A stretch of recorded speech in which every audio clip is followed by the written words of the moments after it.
السلام علیکم، میں ہوں نور العارفین صدیقی اور آپ دیکھ رہے ہیں آمنے سامنے۔ وزیر اعظم پاکستان، بلکہ یوں کہیے کہ منتخب وزیر اعظم پاکستان اطمینان میں چل فلائٹ چل رہے ہیں۔ کہتے ہیں مشکل وقت میں آسٹریلوی عوام اور حکومت دونوں کے ساتھ کھڑے ہیں۔ سر آپ کھڑے رہ جائیں گے، پاؤں کے نیچے سے بہت مٹی سرکتی چلی جا رہی ہے۔ میں نے کہا آپ کو خبردار کر دوں، آپ کی مصروفیت بہت ہے، شاید کوئی آپ کو بتا نہ رہا ہو۔ وزیر اعظم اس مشکل کی گھڑی میں آسٹریلوی عوام کے آنسوؤں کو پوچھنے کے لیے اپنا رومال آفر تو کر رہے ہیں، لیکن انہیں یہ نہیں پتا کہ انہی کی ناک کے نیچے ان کی وزارت عظمیٰ میں سسکتا بلکتا ایک صوبہ، ایک پورا صوبہ خیبر پختونخوا اپنے منتخب وزیر اعلیٰ سہیل آفریدی کی دھمکیوں کے رحم و کرم پر ہے۔ ایک مرتبہ پھر انہوں نے ٹارزن بننے کی کوششیں شروع کر دی ہیں۔ انہوں نے پہلے ہی بتایا تھا کہ میں عشق عمران میں مارا جاؤں گا۔ کوشش وہ یہ کر رہے ہیں کہ وہ اپنے ساتھ ساتھ صوبے کے کئی کروڑ عوام کو بھی لے کے مرے۔ وزیر اعظم کو اطمینان ہے کہ معاشی گاڑی جو ہے وہ پٹری پہ چڑھ رہی ہے۔ ان کو یہ شاید کسی نے نہیں بتایا کہ اگر سرحدیں غیر محفوظ ہو جائیں، اگر اندرونی خلفشار بڑھتا چلا جائے تو معیشت آپ کے کسی کام نہیں آتی حضور والا۔ سہیل آفریدی اس مرتبہ کہہ رہے ہیں کہ ڈی چوک سے آزادی لے کر یا کفن میں واپس پہنچیں گے۔ مجھے پتا ہے کہ اس پروگرام کو کوئی تو دیکھ رہا ہے، میں ان سے استدعا کروں گا کہ اگر کوئی کفن فروش آپ کے محلے پڑوس میں کوئی جاننے والا اگر ہو تو پہنچا کے جان چھوڑائیں۔ ان کی اتنی تکڑ کر رہے ہیں، پورا سسٹم ہلا کے رکھا ہوا ہے، پھر وہی بار بار آ کر کے ٹکرے مار رہے ہیں۔ پورا صوبہ ہینڈ اوور کر دیا گیا، وزارت اعلیٰ حوالے کر دی گئی، اور وہی علی امین گنڈا پور والی اداکاری ہو رہی ہے۔ تو پھر اسی کام کے لیے لے کر کے آئیں ان کو۔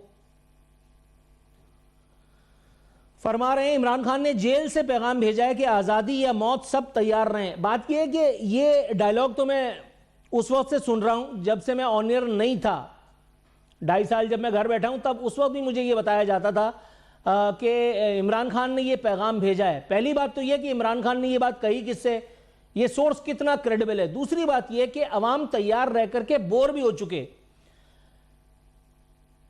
حقیقی آزادی، final call, last call, second last call, اور اب ایک مرتبہ پھر تیار رہیں۔ بھائی ایک ہی دفعہ میں ٹرک کے نیچے آ جاؤ، جان چھوڑو۔ کہتے ہیں کچھ ٹاؤٹس میڈیا پر بیٹھ کر ہمیں ڈراتے ہیں۔ نہیں سر، آپ نے غلط کہا۔ کچھ ٹاؤٹس جو آپ کی پارٹی کے لیے کام کرتے تھے، فی سبیل اللہ نہیں، جن کو 5th جنریشن وارفیئر کے زہر سے سینچا گیا، پروان چڑھایا گیا، وہ توتلا ریاض خان جس کو میں کہتا ہوں المعروف گیلا تیتر، وہ سامی ابراہم جس کو میں چٹیا والا بابا کہتا ہوں، وہ وجاہت سعید خان، وہ شاہین سہبائی، وہ بھگوڑا میجر، اور وہ ایک اور ہے عسکری کر کے نام بھول گیا اس کا میں، اور اس جیسے پتہ نہیں اور کتنے ہیں۔ ہاں وہ مونچھوں والی عورت آفتاب اقبال۔ ان ٹاؤٹس کے بارے میں بھی تو ذرا بات کرتے ہیں کہ جو باہر بیٹھ کر کے جہاد کی باتیں فرما رہے ہیں۔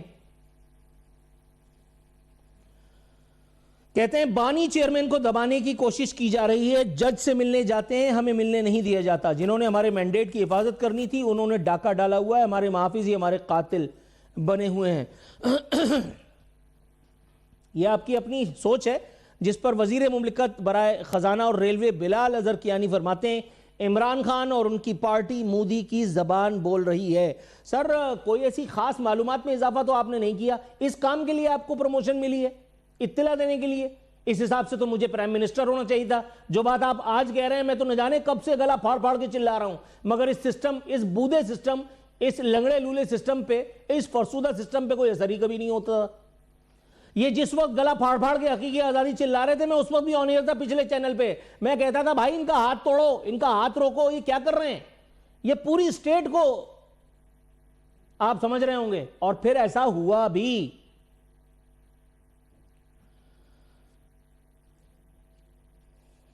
اللہ کی پناہ۔ دوسری طرف ہمارے جان سے پیارے وزیر دفاع ہیں، چونکہ وہ دفاع کے وزیر ہیں اس لیے انہوں نے اپنے دفاع میں کچھ کہا ہے۔ کہتے ہیں جنرل باجوہ نے فیض حمید کو آرمی چیف بنانے کی کوشش کی. اگر وزیر دفاع جو اتنا اعلیٰ ترین عہدہ ہے، یا میرے گمان میں ایک اعلیٰ ترین عہدوں میں سے ایک ہے، چلو مان لیا، اگر وزیر دفاع یہ کہہ رہا ہے کہ جنرل باجوہ نے جنرل فیض حمید کو آرمی چیف بنانے کی کوشش کی، مطلب اس سازش کے تانے باندھے، اس سازش کے ڈانڈے باجوہ کے گھر تک جاتے ہیں. تو پھر کیوں ایک مقرب جرنلسٹ سے باقاعدہ ایک بائی لائن لکھوائی گئی ہے، وہ کہہ رہا ہے جنرل ریٹائرڈ باجوہ کے خلاف کوئی کیس نہیں، ججز، بیوروکریٹس اور سیاستدانوں کے خلاف کارروائی ہو سکتی ہے. اس کا مطلب یہ کہ آپ کا جو تنا ہے، جو گلا سڑا ہے، جو فرسودہ ہے، جو اصل میں افیکٹڈ ہے، آپ اس کا علاج نہیں کریں گے. آپ سیاستدانوں کو، ججز کو، بیوروکریٹس کو، میڈیا اینکر پرسنز کو کاٹ چھانٹ کر کے اور 90 سالہ بڑھیا کے منہ پر سرخی پاؤڈر لگا کر کے اور آپ کہیں گے سج رہی بنو تیری اماں سنہری گوٹے میں، اور ہم آپ کے ساتھ بغلیں بجائیں گے واہ واہ واہ کیا کام کیا ہے. یہ تو دو نمبری ہے، اسٹریٹ اوے. تو پھر ہماری حکومت کیا کر رہی ہے؟ وزیر اعظم آسٹریلوی عوام سے اگر فارغ ہو جائیں تو ذرا ادھر بھی دیکھ لیں کہ یہاں کیا ہو رہا ہے. ہمارے ساتھ اس وقت موجود ہوں گے تھوڑی دیر میں مقداد علی خان صاحب، باقاعدہ MNA تحریک انصاف سے. ان سے جاننے کی کوشش کریں گے کہ حضور والا یہ کیا ہو رہا ہے، کیوں آخرکار باقاعدہ سینگ مارنے کی کوشش ہو رہی ہے. ریاست سے، حکومت سے ٹکر لینا، کیا یہی آپ کا واحد ایجنڈا ہے؟ ایک نام تھا جو میری دانست میں ایک بہت بڑا نام تھا، اکبر بگٹی. بارہا میں اسی پیڈسٹل سے کہہ چکا ہوں، اکبر بگٹی نہیں ٹھہر سکا ریاست کے سامنے، حکومت کے سامنے. مقداد علی خان صاحب ہمارے ساتھ موجود ہیں. مقداد صاحب السلام علیکم. وعلیکم السلام sir. Thank you so very much. آپ کی آواز کی گرم جوشی بتا رہی ہے کہ آپ ماشاءاللہ بالکل VIP چل رہے ہیں. سر آپ کو آزمانے کے لیے میں ایک سوال آپ سے پوچھنا چاہتا ہوں جناب من. یہ ڈی چوک سے آزادی یا کفن لے کر کے واپس جانے کی باتیں کر رہے ہیں. سر اگر کفنی معاذ اللہ پہننا تھا تو اس کے لیے وزیر اعلیٰ بننے کی کیا ضرورت تھی؟ جانتے ہیں کہ کئی کروڑ لوگوں کا مستقبل ان کے ساتھ وابستہ ہے. اس کے باوجود بھی مطلب میرے سرکار جو ہیں وہ ہوش میں نہیں آ رہے ہیں. ود آل ڈیو ریسپیکٹ، ایک خبر مجھے بتا رہی ہے خیبر پختونخوا میں رواں سال دہشت گردی کے 1588 1588 واقعات ہوئے. 223 شہری، 137 پولیس اہلکار، 124 FC اہلکار، 18 دیگر اہلکاروں کی شہادتیں ہوئیں. 348 دہشت گرد ہلاک ہوئے.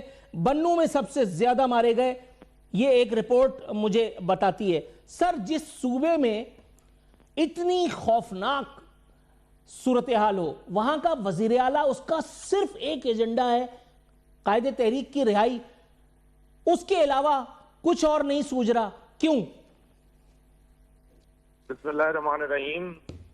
دیکھیں، سب سے پہلی بات یہ ہے کہ صوبے میں جو دہشت گردی ہے وہ آج سے نہیں، کئی دہائیوں سے یہ دہشت گردی یہاں پر موجود ہے. اور میرے خیال میں، اور آپ کے لیے بھی میں یہ عرض کرتا چلوں، ہماری سیکیورٹی فورسز، خواہ وہ ملٹری سے ان کا تعلق ہو یا سول اداروں سے ان کا تعلق ہو، ہماری جتنی سیکیورٹی فورسز ہیں انہوں نے بے پناہ قربانیاں دی ہیں اور وہ دے رہے ہیں. صوبے کی حکومت اس محاذ پر بالکل لڑ رہی ہے، ضرور لڑے گی، ایک ایک دہشت گرد کا خاتمہ ہونے تک لڑے گی، اور انشاءاللہ تعالی اس صوبے سے اس ناسوس کا خاتمہ ضرور ہوگا. لیکن اگر آپ یہ سمجھیں کہ وزیر اعلیٰ کو صرف وزیر اعلیٰ بنایا گیا عمران خان صاحب کو رہا کروانے کے لیے، تحریک چلانے کے لیے، تو ایسا قطعی نہیں ہے. اگر ایک صوبے کا وزیر اعلیٰ صرف ایک اینڈ پہ لڑائی کرے تو پھر وہ کون سا صوبے کا وزیر اعلیٰ ہوا؟ اس نے تمام تر اینڈز کو، تمام تر چیزوں کو اپنے سامنے رکھ کے اپنا لائے عمل بنانا ہے. دیکھیں، صوبے کی فلاح و بہبود، صوبے کی ڈیولپمنٹ، وہاں کے لوگوں کا امن و امان، ان کے جان و مال کی حفاظت، وہ بالکل پاکستان تحریک انصاف کے وزیر اعلیٰ اور اس کی حکومت کی ذمہ داری ہے، اور وہ اس کو بخوبی نبھا رہے ہیں. رہی بات ہمارے لیڈر کی رہائی کی، تو وہ ہم کرتے رہیں گے، بالکل کرتے رہیں گے، جب تک ہماری سانسوں میں سانس ہے، سینے میں دم ہے، وہ ہم ڈنکے کی چوٹ پہ کرتے رہیں گے۔ بے گناہ اور بے قصور ہمارے لیڈر کو انہوں نے قید میں رکھا ہوا ہے۔ اگر ہمارا وزیر اعلیٰ کھڑے ہو کر یہ بات کرتا ہے تو وہ بالکل ٹھیک بات کرتا ہے۔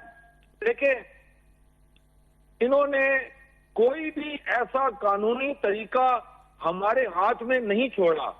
ہم عدالتوں کے پاس جاتے ہیں، ان کو کہتے ہیں کہ ہمیں لیڈر سے نہیں ملنے دیا جا رہا، ہمارے لیڈر کو سولیٹری کنفائنمنٹ میں رکھا ہوا ہے، ان کے اوپر پاکستان کی زمین تو آپ نے تنگ کی، آپ ان کے اوپر جیل کی زمین بھی تنگ کرنے لگے ہوئے ہیں۔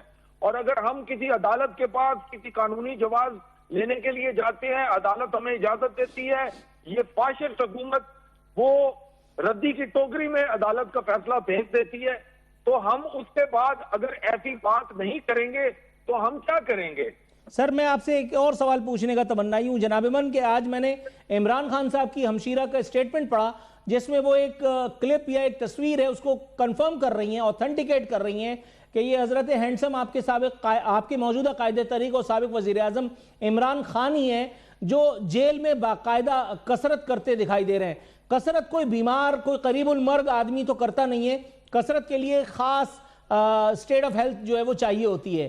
اگر خان صاحب ماشاءاللہ اتنے ہی چاق و چوبند اور چست ہیں جتنا کہ ان کی ہمشیرہ نے کنفرم کیا ہے، تو پھر یہ باہر یہ اتنی افراتفری، اتنی سراسیمگی محض ان کی زندگی کو لے کر کے کیوں ہے؟ کبھی اڑا دی جاتی ہے کہ خان صاحب جو خدا نخواستہ انتقال فرما گئے ہیں، کبھی اڑا دیا جاتا ہے کہ خدا نخواستہ ان کے ساتھ کوئی صحت کا کوئی خوفناک معاملہ ہو گیا ہے۔ حضور والا وہاں وہ چین سے ہیں، ان سے ملاقاتی جو ہیں جن کی لسٹیں بنا کر کے دی جاتی ہیں، جیسے ان کے وکلا ہیں وہ جائیں، جا کے ان سے ملیں، باہر آ کر کے جو آپ سے بات کرنی ہے آپ کریں، آپ کو میڈیا سے جو بات کرنی ہے وہ آپ کریں، لیکن صوبے کے افیئر صوبے کا وزیر اعلیٰ چلائے تو بہتر نہ ہوگا بنسبت اس کے کہ وہ بار بار بم پہ لات مار کے یہ کہنے لگے کہ آزادی یا کفن؟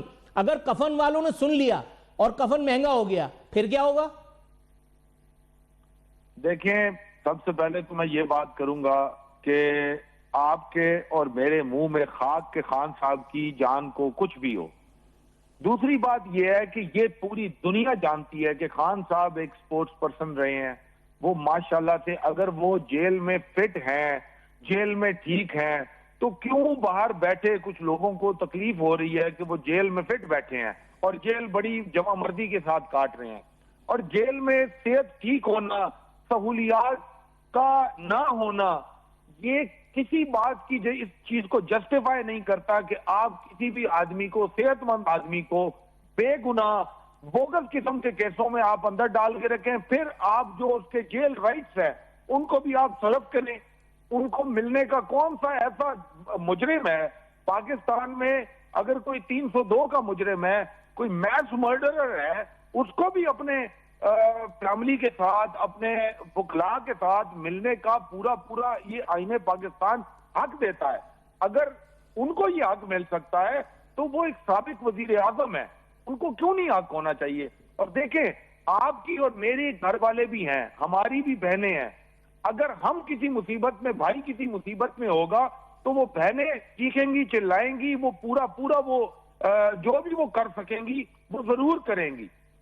اور آپ نے بات کی وزیر اعلیٰ کی، تو وزیر اعلیٰ بالکل ہمارا ایک تگڑا وزیر اعلیٰ ہے، نوجوان ہے، آئی ایس ایف سے آیا ہے، قبائلی ہے، اور اگر وہ قبائلی وزیر اعلیٰ اپنے صوبے کے معاملات کو چلانے کے ساتھ ساتھ اگر اپنے لیڈر کی رہائی کے لیے کوشش کرتا ہے، ان سے ملنے کی کوشش کرتا ہے، تو مجھے نہیں سمجھ آتی کہ اس میں کوئی بھی غلط بات ہے یا اس میں کوئی بھی ہار ہے۔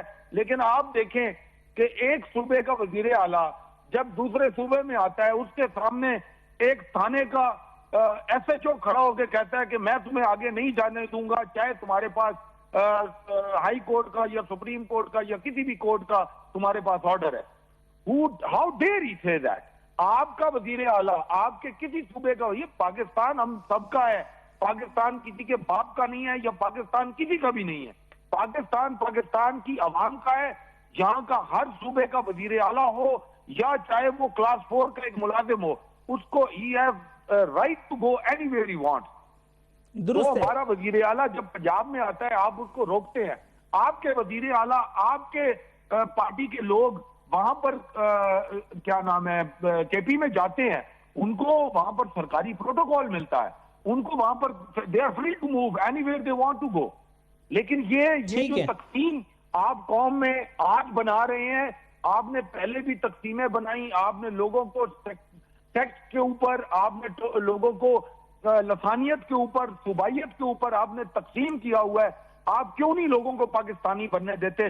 آپ کیوں نہیں لوگوں کو پاکستان کا درست ہو گیا سر. سر اگلا سوال اگر میرا آپ لے لیں تو وہ کافی تفصیل طلب ہے, میں چاہتا ہوں آپ اس کا کافی ڈیٹیل میں جواب دیں. سر وزیر اعلیٰ سہیل آفریدی صاحب کا فرمانا ہے کہ کچھ ٹاؤٹس میڈیا پر بیٹھ کر ہمیں ڈراتے ہیں. سر مجھے نہیں پتا کن ٹاؤٹس کے بارے میں بات کر رہے ہیں, لیکن کچھ ٹاؤٹس جو پی ٹی آئی کی سوشل میڈیا بریگیڈ کی مہربانی سے کروڑ پتی نہیں ارب پتی بن گئے, اس کے بعد پھر وہ پاکستان سے فرار ہو گئے, جن میں عمران ریاض خان, سامی ابراہم, وجاز سعید خان, شاہین صہبائی, میجر بھگوڑا, عادل راجہ اور ایسے بہت سارے نیک نام شامل ہیں. ڈاکٹر معید پیرزادہ سو کال ڈاکٹر جو اپنے مرتے ہوئے والد سے انگوٹھا لگواتے ہوئے پکڑے گئے اور پھر ان کو سیٹنگ سے پھر پاکستان لایا گیا. حضور والا ان ٹاؤٹس کے بارے میں بات کرتے ہوئے کیوں زحمت ہوتی ہے؟ ہمیشہ صرف اوپوننٹس کو ہی تنقید کا نشانہ بنایا جاتا ہے, جتنا 5th جنریشن وارفیئر کی کرامات ہیں اور جو یہ لوگ ہیں جن کے لیے اس وقت محسن نقوی صاحب بڑی کثرت فرما رہے ہیں, ذرا ان کے اوپر بھی تھوڑی سی بات اگر آپ کر دیں تو میں آپ کا احسان مند ہوں گا. دیکھیں, سب سے پہلی بات یہ ہے کہ یہ جن لوگوں کا آپ نے نام لیا, ان کا پاکستان تحریک انصاف کے ساتھ کوئی تعلق نہیں ہے. یہ لوگ ان کے اوپر میں سب کی بات نہیں کروں گا, لیکن چند صحافیوں کی آپ نے بات کی ہے. ہر دور میں ایسا ہوتا رہا ہے ہمارے پاکستان میں, which is very unfortunate, کہ یہاں پر اگر آپ گورنمنٹ کا نیریٹو ٹو نہیں کرتے, آپ ان کے خلاف بات کرتے ہیں, تو آپ کے اوپر زمین تنگ کر دی جاتی ہے, پھر آپ کو یہاں سے بھاگنا پڑتا ہے. خیر, میں اس بات میں نہیں جاؤں گا کہ ان کے وہ جانے, حکومت جانے اور ان کے معاملات جانے. میں اپنی پارٹی کے بارے میں بات کر سکتا ہوں, اپنے پارٹی کے لوگوں کے بارے میں بات کر سکتا ہوں. میں تو اس بات کا داعی ہوں کہ اگر ہم, کیونکہ یہ اسی ملک میں رہتے ہوئے یہ سب کچھ فیس کر رہے ہیں, تو اگر بہتر ہے کہ اگر وہ لوگ یہاں آ کر اپنے کیسوں کا جواب مرضی سے مقابلہ کریں. ہمارے بہت سارے لیڈران جو ڈیل کر کے یا کسی بھی طرح ایک رعایت حاصل کر کے یہاں سے باہر جا سکتے تھے, وہ نہیں گئے ہیں, وہ جیلوں میں پڑے ہیں, وہ یہاں پر اپنے کیسز کو بھگت رہے ہیں, وہ مفرور ہیں, وہ اپنی فیملی سے نہیں مل سکتے, ان کے کاروبار خراب ہو گئے. آپ یہ بڑا ایک جبر کا اور سستائیت کا وقت ہے. ہم نے اس کو برداشت کیا ہوا ہے. ہم اپنے لیڈر کے ساتھ ان سب حربوں کے باوجود اپنے لیڈر کے ساتھ کھڑے ہیں, اور انشاءاللہ تعالی ہمارا وزیر اعلیٰ بھی, ہمارے پارٹی کا ایک ایک کارکن, ایک ایک ایم این اے, ایک ایک ایم پی اے, ایک ایک سینیٹر, ایک ایک ورکر انشاءاللہ تعالی اس کوشش میں تب تک رہے گا جب تک ہمارا لیڈر ہمارے درمیان باہر نہیں آ رہتا ہے. اور دیکھیں, یہ کہنا بڑا آسان ہے. آپ نے آپ نے بات کی کچھ ٹاؤٹوں کی, تو وہ دیکھیں نا جی, جو کسی پارٹی سے تعلق نہ رکھتا ہو, جو کسی جماعت کا حصہ نہ ہو, وہ سینیٹر بھی بن جائے, وہ ایم این اے بھی بن جائے, وہ اور بھی عہدوں پہ آ کے بیٹھ جائے, تو پھر ظاہر ہے وہ کسی نہ کسی کے کوئی ٹاؤٹ ہی ہوتے ہیں. وہ کسی پارٹی کے تو کارکن نہیں ہوتے, کسی پارٹی کے تو وہ نہیں ہوتے. تو بہرحال میں تو خیر کوشش کرتا ہوں, آپ نے سوال کیا ہے تو اس لیے میں نے اس کا جواب دیا. میں کوشش کرتا ہوں ایسی زبان میں اپنے مخالف کے بارے میں بھی نہ استعمال کروں. باقی آپ سوال کرتے ہیں تو میرا جواب دینا مجبوری بن جاتا ہے. بہت شکریہ سر آپ کے جواب کا. میں مشکور ہوں کہ آپ ایک مرتبہ پھر میرے پروگرام میں تشریف لائے اور آپ نے خندہ پیشانی سے تمام یارکرز کو جو ہے وہ فل ٹاس بنانے کی کوشش کی. جزاک اللہ خیر. Thank you so very much for your precious time. ناظرین, یہ تھے مقداد علی خان صاحب, ایم این اے تحریک انصاف. آخری سوال کا جواب انہوں نے جو دیا, میں اس میں کچھ چیزیں ایڈ کر کے اور پھر معذرت بریک کی طرف جاؤں گا. انہوں نے فرمایا کہ جن لوگوں کے نام میں نے لیے, جن نام نہاد صحافیوں کے, ان کا پاکستان تحریک انصاف سے کوئی تعلق نہیں.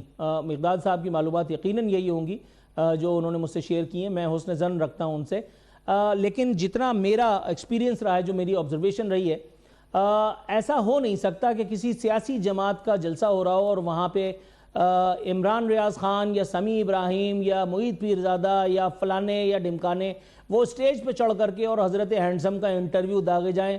حضرت ہینڈسم کسی کو ملیں یا نہ ملیں, لیکن وہ میں پچھلے جس چینل پہ تھا تو وہاں اپنی چرب زبانی کی وجہ سے جیسے میں ہر جگہ بدنام رہا ہوں وہاں پہ بھی ایسے ہی تھا. خاص طور پہ ہم کچھ لوگوں کو, میرے ساتھ 2-3 اور نام بھی تھے, ہمیں سائیڈ پہ کر کے خاص طور پہ وہ چٹیا والا سمیع ابراہیم کو بلایا گیا اور ان کو ایک پیارا سا انٹرویو جو ہے جس میں انہوں نے پوچھا تھا, سب سے سخت سوال اس میں یہ تھا کہ سر آپ نے کل رات کے کھانے میں کیا کھایا. اب آپ سوچئے اس ٹائپ کے انٹرویوز ہوئے تھے. مقداد صاحب فرما رہے تھے کہ یہ جبر و فستائیت کا وقت ہے. میں ایک مرتبہ پہلے دہرا چکا ہوں, آج بھی دہراتا ہوں, جب تک ایسا رہے گا میں دہراتا رہوں گا, لیکن میں صرف کلیریفائی کر رہا ہوں حضور والا اس ایک وقت تک جب تک میں بات کر رہا ہوں میں اسٹوڈیو میں آ کر کے بیٹھتا ہوں اور مجھے پتا ہوتا ہے کہ میں کیا کر رہا ہوں, میرے علاوہ کسی کو نہیں پتا, یا میرا رب جانتا ہے کہ میں کیا بات کرنے جا رہا ہوں. میں جس موضوع پہ چاہتا ہوں بات کرتا ہوں. لا الہ الا اللہ محمد رسول اللہ. میرے موبائل 2 فون میرے پاس ہیں معمولی سے سستے سے, نہ مس کال, نہ کوئی واٹس ایپ اور نہ کہیں کوئی ایسی چیز. آپ جس جبر و فستائیت کی بات کر رہے ہیں وہ آپ ہی کو نظر آ رہی ہے, کیونکہ آپ کے چنندہ لوگ اس کی زد میں آ رہے ہیں جنہوں نے کبھی 5th جنریشن وارفیئر کی فضیلتیں برکتیں سمیٹی تھیں. ہم چونکہ اللہ کا شکر ہے اس دور میں بھی بدتمیز تھے, ہم اس دور میں بھی بچے رہے اور ہم آج بھی اللہ کا شکر ہے ثم الحمدللہ ان سب علتوں سے پاک ہیں. اللہ کا احسان ہے ثم الحمدللہ. آپ جن آزاروں کا شکوہ فرما رہے ہیں, آپ کہہ رہے ہیں کہ اپنی جان کو بچانے کے لیے یا اپنی عزت کو تحفظ دینے کے لیے یا واٹ ایور کرنے کے لیے آپ گدھے پہ بیٹھ کر کے اور گدھے کو آپ نے شرمندہ کیا اور آپ یہاں سے لندن یا امریکہ یا پتہ نہیں کہاں کہاں گئے. میں یہ پوچھنا چاہ رہا ہوں کہ اور بہت سارے صحافی بھی ہیں, جید قسم کے صحافی, میں کسی کا نام نہیں لیتا, لیکن ان کے اوپر بھی کڑے کڑے وقت آئے ہیں, ان کی بھی بیویوں کے زیور بک گئے, ان کے بچوں کو بھی اسکول سے نکالا مل گیا. انہوں نے کسی 5th جنریشن وارفیئر کی طرف رجوع نہیں کیا, انہوں نے کسی ہینڈسم یا شریف یا فلانی کی طرف جو ہے مڑ کر کے نہیں دیکھا. ان کا رابطہ شاید اللہ رب العزت سے تھا تو انہوں نے اللہ رب العزت نے ان کو ان کی کشتی کو مجدار سے نکالا اور منزل تک پہنچایا. امید ہے کہ وضاحت ہو چکی ہوگی. یہاں ایک بریک سے دوبارہ واپس آتے ہیں.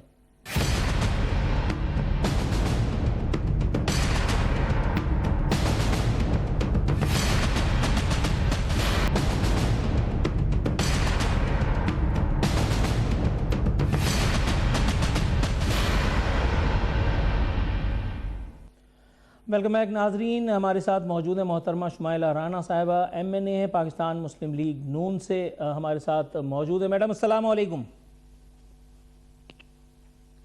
وعلیکم السلام. میڈم خوش آمدید کہتے ہیں آپ کو اپنے پروگرام میں. پوچھنا مجھے یہ تھا کہ وزیراعظم پاکستان کہتے ہیں کہ اطمینان ہے, پاکستان معاشی بحران سے نکل چکا. ایک خبر میرا منہ چڑھا رہی ہے کہ IMF کہہ رہا ہے کہ پیٹرول جو ہے وہ 47 روپیز مہنگا کر دو فلاں وجہ سے. دوسری خبر مجھے بتاتی ہے کہ IMF کہہ رہا ہے سبسڈی میں 143 ارب روپے کی کٹوتی فرما دی ہے IMF نے. اب بجلی بھی خیر سے مہنگی ہونے چلی ہے. میڈم وزیراعظم کا اطمینان چکر کیا ہے؟ مطلب ہماری چیخیں, ہماری آہیں وزیراعظم ہاؤس تک پہنچ نہیں پا رہی ہیں, یا ہماری جو آہیں ہیں ان میں کوئی کسر رہ گئی ہے کہ جو وزیراعظم موصوف ہماری طرف توجہ نہیں دے پا رہے؟ بسم اللہ الرحمن الرحیم. بہت شکریہ. دیکھیے نور العارفین صاحب, آپ کے وزیراعظم عوامی وزیراعظم ہیں, اور آپ یہ بات کرتے ہوئے پلیز اس بات کو یاد رکھیں کہ یہ وہی وزیراعظم ہیں جنہوں نے آپ امت مسلمہ کا مقدمہ UN میں لڑا تھا, اور یہ وہی وزیراعظم ہیں جن کی لیڈرشپ میں پاکستان معاشی بحران سے باہر آیا ہے. پاکستان تو دیوالیہ ہونے کے قریب تھا. آپ کو اس بات کی حقیقت مسلمہ ہے, اور یہ آپ اس سے بہت اچھی طرح جو ہے وہ واقف ہیں کہ پاکستان کے پیچھے کچھ چھوڑا نہیں تھا. جب ہم نے 16 ماہ کی حکومت جو ہے وہ لی تھی تو اس وقت بھی آپ نے دیکھا کہ پاکستان کن حالات میں یہ لوگ چھوڑ کر گئے تھے. انڈے, مرغے, بطخیں, بکریاں, بھیڑیں, اس کی معیشت چلانے والے جو تھے, جن کا مائنڈ سیٹ یہ تھا, ان لوگوں نے معیشت کو کتنا نقصان پہنچایا. اور اس وقت پاکستان کو جس لیڈرشپ نے سہارا دیا وہ آپ کے وزیراعظم شہباز شریف صاحب تھے. تو آپ یہ بات کیسے کہہ سکتے ہیں؟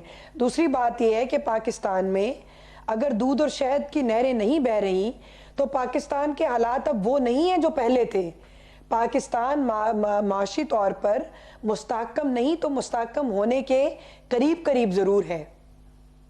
آج انٹرنیشنل کمیونٹی کا اعتماد آپ نے حاصل کیا. میڈم آپ کی بات بالکل درست ہے, آپ کی بات بالکل درست ہے, مکمل ہونے کی اجازت چاہتا ہوں. مقام حاصل ہے بالکل ایسا ہے, دوسرے ممالک جو ہیں بالکل ایسا ہے. ہم نے ڈیفنس پیکٹ بھی سائن کیا ہے, حرمین شریفین کی حفاظت بھی ہمارے پاس آ رہی ہے, یہ سعادت بھی ہمیں انشاءاللہ تعالی حاصل ہونے جا رہی ہے. لیکن پرابلم یہ ہے کہ میں جب گھر سے باہر نکلتا ہوں نا میڈم, تو جیسے ہی رائٹ ٹرن لیتا ہوں ایک عجیب دنیا ہے. وہاں کوئی ان سب باتوں سے پریشان نہیں ہوتا کہ وزیر اعظم کو کون کتنی عزت دے رہا ہے, ان کی جہاز کو کس نے کتنی توپوں کی سلامی دی. وہاں وہ دہی والا نا اسی قیمت پہ دہی دیتا ہے جس قیمت پہ اس نے دینی ہے. وہاں میں جب میں دوا لینے کے لیے جاتا ہوں نا تو وہ مجھے ایسے ہی انتقام لیتا ہے کہ جیسے اس نے طے کر رکھا ہے. میڈم وزیر اعظم کو کیا پروٹوکول مل رہا ہے سانو کی, ملک اچھی جگہ جا رہا ہے, یہ بھی آپ صحیح کہہ رہی ہیں. یقیناً میں آپ کی معلومات کو چیلنج کرنے کی پوزیشن میں بھی نہیں ہوں, مگر یہ پرابلمز بھی تو ہیں کہ بجلی مہنگی ہو رہی ہے, پیٹرول 48 روپے مہنگا ہونے کے لیے فرمائش آ چکی ہے. میڈم پھر یہ ملک بچے گا خدا نخواستہ؟ دیکھیے, ملک کی بہتری کے لیے ہم لوگ دن رات کوشاں ہیں. ہمیں عوام کی آپ سے زیادہ فکر ہے, کیونکہ آپ نے ٹی وی چینل پہ بیٹھ کر اپنا پروگرام کرنا ہے. عوام کے درمیان جو ہے وہ ہم نے جانا ہے. عوامی نمائندے عوام کے درمیان ہوتے ہیں, یہ عوامی حکومت ہے. اور پنجاب میں اور وفاق میں آپ نے دیکھا کہ ہم عوام کی فلاح و بہبود کے لیے کام کر رہے ہیں. وہ اس میں ہاسپٹل ہو, ایجوکیشن ہو, دانش سکول سسٹم ہو, اس میں state of the art hospital کی فیسلٹی, علاج معالجے کی سہولت ہو, اس کے اندر بچوں کے کارڈیک جو چھوٹے بچوں کی جو دل کی سرجری ہے اس کے لیے آپ نے دیکھا چیف منسٹر کام کر رہی ہیں. وزیر اعظم کے اقدامات آپ نے دیکھے. ہم نے ابھی ریسنٹلی یہ جو ایک جنگ چھڑی ہوئی تھی کہ صوبوں کو جو اختیارات دیے ہوئے ہیں اور جو NFC کی ایک رقوم ہے, اس میں آپ نے دیکھا کہ وفاق کے پاس جتنا مختصر بجٹ ہے اس میں وہ اپنی چادر سے زیادہ پاؤں پھیلاتے ہیں.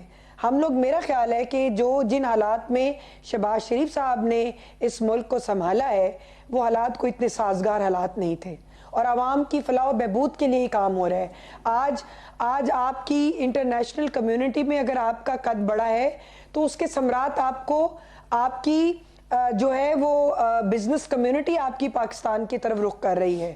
اگر آج آپ کے ساتھ اسٹریٹجک معاہدے ہو رہے ہیں تو وہ معاہدے صرف معاہدے نہیں ہیں, وہ ایک پوری ایک کہانی ہے جس کے اندر آپ کا جو انٹرنیشنل جو بزنس مین ہے اور جو سرمایہ کار ہے وہ سرمایہ کاری کرنے کے لیے پاکستان کی طرف رخ کر رہے ہیں. تو کیا آپ یہ سمجھتے ہیں کہ اگر وزیر اعظم لیڈنگ رول پلے نہ کرتے تو یہ سب ممکن ہوتا؟ IMF کی تو کڑی شرائط ہے. ایک وہ بھی حکومت تھی جو IMF کو خط لکھتی تھی کہ ان کو کچھ نہ دیں, یہ ملک دیوالیہ ہو جائے, ختم ہو جائے. اور ایک وہ ہے جو کہتے ہیں اچھا چلیں IMF کی 4 باتیں ہیں تو 2 مان لیتے ہیں. اب کیا کریں؟ آپ نے اپنی معیشت کو, میڈم آپ نے بڑا خوبصورت, بڑی خوبصورت موڑ پہ آپ نے جو ہے وہ گفتگو کو لا چھوڑا ہے. میں اسے ایک فل ٹاس کنسیڈر کرتے ہوئے بال کو باؤنڈری لائن سے باہر پھینکنے کی اجازت چاہتا ہوں. آپ نے پوچھا ہے کیا کریں, جواب تھوڑا سا سماعت کیجئے گا. کریں فی الفور یہ کہ 10-15 موٹی گردنوں والے وزیروں کو قربان کر کے اور پھر ہمیں یہ میسج دیا جائے کہ جی وزیر اعظم ہمارے غم میں برابر کے شریک ہیں. پھر ہم بھی شاید یہ بات ماننے کے لیے تیار ہو جائیں گے کہ ہماری چیخیں, ہماری آہ و فغاں وزیر اعظم سے پوشیدہ ہرگز نہیں, بلکہ وزیر اعظم ہمیں پرائرٹی پہ رکھتے ہیں. یہ جو وزیر بے محکمہ زبردستی کسی نہ کسی جرم کی, انورٹڈ کاماز میں کہہ رہا ہوں, پاداش میں کھپائے گئے ہیں. آپ سمجھ رہے ہوں گے کسی کو کسی بات کا اجر ملا ہے, کسی کو کسی بات کا اجر ملا ہے. اگر ان کچھ اسامیوں کو قربان کر دیا جائے تو میں سمجھتا ہوں کہ کچھ پاکستانی عوام کی دادرسی بھی ہو جائے گی اور وزیر اعظم کی جو ہے وہ مسیحائی کا پردہ بھی فاش نہیں ہوگا. میں اگلے سوال کی طرف آتا ہوں میڈم, کیونکہ ہمارا پروگرام جو ہے وہ بہت لیمیٹڈ ایک ٹائم کا ہوتا ہے. پوچھنا مجھے یہ تھا کہ وہاں ایک مرتبہ پھر خونخوار گفتگو شروع کر دی ہے میرے محترم وزیر اعلیٰ KPK نے. وہ ایک مرتبہ پھر مرنے مارنے, آزادی, کفن, تابوت, میت, غسال, اس طرح کی گفتگو فرما رہے ہیں. میڈم یا تو یہ تعزیہ ایک ہی دفعہ ٹھنڈا فرما دیجئے یا تو آپ لوگ آپ سمجھ رہے ہوں گے میں کیا نہیں کہہ رہا, کیونکہ حکومت کے پاس جو ہوتا ہے نا وہ سب سے بڑا جو ہوتا ہے ڈر, وہ اس کا میرا خیال ہے حربہ ہو سکتا ہے. یہاں تو وہ آپ کو لفٹ ہی نہیں کرا رہے ہیں, ڈر تو دور کی بات ہے. ہر دوسرے تیسرے دن وہ آ کر کے نکسیر پھوڑنے کے چکر میں رہتے ہیں, اس کے بعد پھر لفظی بیان بازی ہوتی ہے, پھر کہا جاتا ہے کہ جی خان صاحب کو شفٹ کر دیں گے. میڈم جو کرنا ہے پہلے اس کو تو کریں. وہ عشق عمران میں شہید ہونے کے لیے مچل رہے ہیں, تو یا تو ان کے درد کا درما فرما دیجئے پہلے تاکہ ملک آرام سے چل سکے. دیکھیے نور العارفین, بات یہ ہے کہ سیاسی جو لوگ ہوتے ہیں وہ سیاسی حکمت عملی بناتے ہیں, لیکن یہاں پہ معذرت کے ساتھ سیاسی حکمت عملی نہیں, یہ انتشاری حکمت عملی ہے کہ آپ یہ نہیں کریں گے تو ہم یہ کر دیں گے, آپ ہمیں باہر نہیں نکلنے دیں گے تو ہم یلغار کر دیں گے, دھاوا بول دیں گے, ہم وفاق کے اوپر دھاوا بول دیں گے, ہم پنجاب کے اوپر دھاوا بول دیں گے. مقصد کہنے کا یہ ہے کہ انہوں نے ایک دن بھی اپنے کردار سے یہ چیز واضح نہیں کی کہ یہ لوگ پولیٹیکل مائنڈ سیٹ کے لوگ ہیں. یہ لوگ میں یہ سمجھتی ہوں ایک جس کے مضموم مقاصد پورے نہیں ہوتے تو وہ ان کی جب کوئی کہنا نہیں مانا جاتا تو یہ اگلے بندے کو اپنا رعب اور جو دھونس ہے نا وہ جماتے ہیں کہ اگر آپ نے ہمارے ساتھ ہمارا یہ کہنا نہیں مانا تو ہم آ کے یہ کر دیں گے. سیاسی جماعتوں کے یہ وتیرہ نہیں ہے. سیاسی جماعتیں ایک پولیٹیکل سٹرگل کے ساتھ میدان میں اترتی ہیں اور اس سٹرگل میں کبھی وہ جیتتی ہیں اور کبھی وہ ہارتی ہیں, اور جب جیت جاتی ہیں تو ان کی گردن میں سریا نہیں آنا چاہیے, اور جب وہ ہار جاتے ہیں تو ان کو اپنی ہار تسلیم نہیں کرنی چاہیے, ان کو سسٹم سے لڑنا نہیں چاہیے, ان کو بغاوت کا عنصر نہیں دینا چاہیے, ان کو انتشاری سیاست نہیں کرنی چاہیے, ان کو اپنی باری کا انتظار کرنا چاہیے. اگر عوام نے ان کو مسترد کر دیا ہے تو وہ سیکھیں ہمارے ماضی سے کہ جب عوام نے ہمیں ووٹ نہیں کیا تو ہم لوگوں نے اپوزیشن کی, ہم نے وہاں پہ نہ تو وفاق کو دعویٰ بولا, نہ ہم نے عسکری تنصیبات کو نقصان پہنچایا, نہ ہم نے شہداء کی یادگار کا تمسخر اڑایا, اور نہ ہی ہم نے ناچ گانا آ کے ڈی چوک پہ کیا. آج نواز شریف جو ہیں وہ اشارہ کر دیں تو پورے پاکستان سے پوری دنیا سے ان کے کارکنان جو ہیں وہ آ جائیں, لیکن نواز شریف کچی گولیاں جو ہے وہ نہیں کھیلتے, وہ املاک کو نقصان نہیں پہنچاتے, وہ کسی کے ساتھ بدتمیزی کرنے کی تو دور کی بات, وہ ایسی زبان استعمال نہیں کرتے کہ جس سے کسی کی دل آزاری ہو. تو میں یہ سمجھتی ہوں کہ یہ سارے کام نواز شریف صاحب کر سکتے تھے, لیکن انہوں نے انتشاری سیاست نہیں کی کیونکہ وہ انتشاری ذہن کے مالک نہیں ہیں, وہ کنسٹرکٹیو مائنڈ کے ہیں. ان کے دور حکومت میں پاکستان نے ترقی کی. پاکستان جب آپ نے کسی جگہ پہ کوئی ترقی کا, کوئی آپ نے ڈیولپمنٹ کا, کوئی آپ نے پاکستان کی بہتری کی کوئی تختی دیکھی ہوگی, اس کے اوپر بالکل آپ درست فرما رہی ہیں میڈم. میری کیا مجال, میری کیا جرت کہ میں اس سے انکار کر سکوں, انحراف کرنے کی تو میری حیثیت ہی نہیں ہے. لیکن پوچھنا مجھے یہ تھا کہ اس میں میرا جواب کہاں ہے میڈم. میں نے یہ پوچھا تھا کہ سہیل آفریدی کا علاج کیوں نہیں ہو رہا. نہیں, میں نے یہ کہا کہ علاج, دیکھیں علاج تو ریاست کے ساتھ اگر وہ سینگ اڑائیں گے تو پھر ریاست جو ہے وہ اپنی ریٹ قائم کرے گی. میڈم اڑائیں گے, گورنمنٹ کے ساتھ اڑا رہے ہیں, گورنمنٹ کو اگر وہ جی آ رہے ہیں تو ہم بھی تیار ہیں. نہیں وہ تو آ رہے ہیں, وہ جاتے کم ہیں, وہ تو ہر وقت یہی رہتے ہیں, وہ ہر وقت دھمکی دھونس تڑی سے کام لے رہے ہوتے ہیں. میں یہی پوچھ رہا ہوں ریاست ڈنڈا کار رکھ کے بھول گئی ہے. ان کو لت پڑ گئی ہے, وہ اپنی ہر جو انتشاری تحریک ہے اس میں خون کی ہولی کھیلنا چاہتے ہیں. وہ کسی نہ کسی کارکن کو جو ہے وہ قربان کرنا چاہتے ہیں, وہ کسی نہ کسی کارکن کی جو ہے وہ اس کو کیا کہتے ہیں, اس کی قربانی دینا چاہتے ہیں, بلی چڑھانا چاہتے ہیں وہ کارکنان کو, وہ سیاسی ایندھن کے طور پہ ان کو استعمال کرنا چاہتے ہیں. اور ایسی کوئی بات نہیں ہے, ان کا حق ہے, جمہوری احتجاج ان کا حق ہے, وہ کریں, لیکن جمہوری اقدار کے اندر رہتے ہوئے کریں. ان کو انتشار کی سیاست کی کرنے کی وفاق اجازت ہرگز نہیں دے گا, قطعی طور پہ یہ ممکن نہیں ہے. آپ ریاست کو للکاریں, آپ غلیلے لے کر آئیں, آپ پیٹرول بم لے کر آئیں, آپ ایندھن جو ہے وہ اب معصوم لوگوں کو اپنا سیاسی ایندھن بنائیں, اور ریاست آپ کو کہے آ جائیں جی شاباش آئیں ہمارے پہ دعویٰ بولیں. اتنی کمزور ریاست نہیں ہے. آپ کہہ رہی ہیں تو ماننا ہی پڑے گا میڈم، کیونکہ ایک تو میں خاصا غریب آدمی ہوں، دوسرا یہ کہ ابھی معاملات کچھ گڑبڑیشن کا شکار ہیں، تو سرنڈر تو کرنا ہی پڑے گا. لیکن یہ جو آپ نے فرمایا ماشاءاللہ کہ اجازت نہیں دی جائے گی، مجھے یاد آ گیا میں 8ویں جماعت میں تھا، ملک کا ایک بہت بڑا نام صحافت کا، ان کو پہلی مرتبہ میں نے ٹیلی ویژن پہ دیکھا، وہ ایک شخصیت کا انٹرویو کر رہے تھے. جو سوال میں نے اس وقت سنا تھا آج وہ میرے ذہن میں آ رہا ہے، میں اپنے کندھوں پہ نہیں لیتا، میں اسی شخصیت کو ڈیڈیکیٹ کرتا ہوں یہ سوال. آہنی ہاتھوں سے لپٹا جائے گا، کسی کو دہشت گردی اور ریاست کو چیلنج کرنے کی اجازت نہیں دی جائے گی، حکومت سختی کے ساتھ نپٹے گی. میڈم اس ٹائپ کے لال گلابی بیانات سنتے ہوئے میں اگلے مہینے انشاءاللہ 48 سال کا ہو جاؤں گا اگر قسمت نے موقع دیا. لیکن اللہ کا بڑا شکر ہے ثم الحمدللہ، بڑے ناز سے اور بڑے عز و انکساری کے ساتھ میں یہ کہہ رہا ہوں کہ ریاست موقع دے یا نہ دے، یہاں لوگ موقع نکال لیتے ہیں.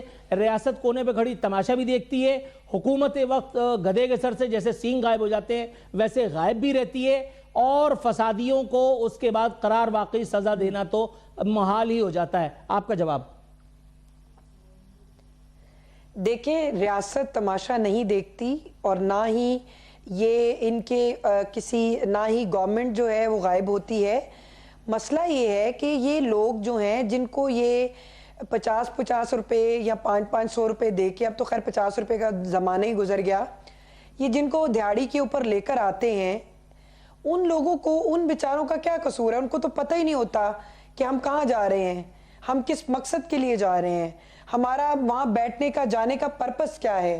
دوسری بات یہ کہ نہتے لوگوں کے اوپر حکومت کبھی بھی گولیاں نہیں برساتی، نہتے لوگوں کے اوپر حکومت کبھی بھی یہ کام نہیں کرنا چاہتی، وہ وفاق کی حکومت ہو، صوبے کی حکومت ہو. میں یہ سمجھتی ہوں کہ اتنے شفاق حکومت ہو ہی نہیں سکتی، مگر یہ چونکہ جھوٹ میں اعلیٰ درجے کے اوپر فائز ہیں، جھوٹ بولنے میں یہ بڑے اونچے مقام پہ ہیں. تو میں یہاں پہ آپ کو ایک بات بتانا چاہتی ہوں کہ یہ پچھلے دنوں جب وفاق کے اوپر دھاوا بولنے آئے تھے، اس وقت بھی انہوں نے بہت سی لاشوں کے اوپر سیاست کی تھی، لیکن کسی کا آج تک ریکارڈ نہیں ملا، کسی کا ہم نے آج تک جنازہ نہیں دیکھا، کسی کے ہاں یہ لوگ افسوس پہ نہیں گئے. وہ یہ صرف لاشوں کے اوپر سیاست کرنا چاہتے ہیں، لیکن حکومت ان کو یہ موقع نہیں دے گی. ان کو انشاءاللہ تعالی ہم ان کے ساتھ آئینی ہاتھوں سے نپٹیں گے. اگر یہ ریاست کو، ملک کو، املاک کو، قوم کو، لوگوں کو پریشان کریں گے تو انشاءاللہ تعالی ان کے ساتھ بھی سختی سے نپٹا جائے گا. میڈم سہیل آفریدی صاحب، گورنمنٹ نے واضح کر دی. درست ہے میڈم، سہیل آفریدی صاحب فرما رہے ہیں ملک میں جلد ہی صرف بانی پی ٹی آئی کی حکومت ہوگی. اب آپ یہ مجھے بتائیے کہ ایک آدمی جس کی ذہنی حالت یہ ہو کہ جو وہ کہتے ہیں نا، اس زلف پہ پھبتی شب دیجور کی سوجھی، اندھے کو اندھیرے میں بڑی دور کی سوجھی، یعنی یا تو تاتارستان میں یا آذربائیجان میں یہ تو ممکن ہے کہ خان صاحب کی حکومت بن جائے مستقبل قریب میں، لیکن یہ پتہ نہیں ان کی کون سی آنکھیں، اس میں ایکس رے لگے ہوئے ہیں، یہ کیا معاملہ ہے.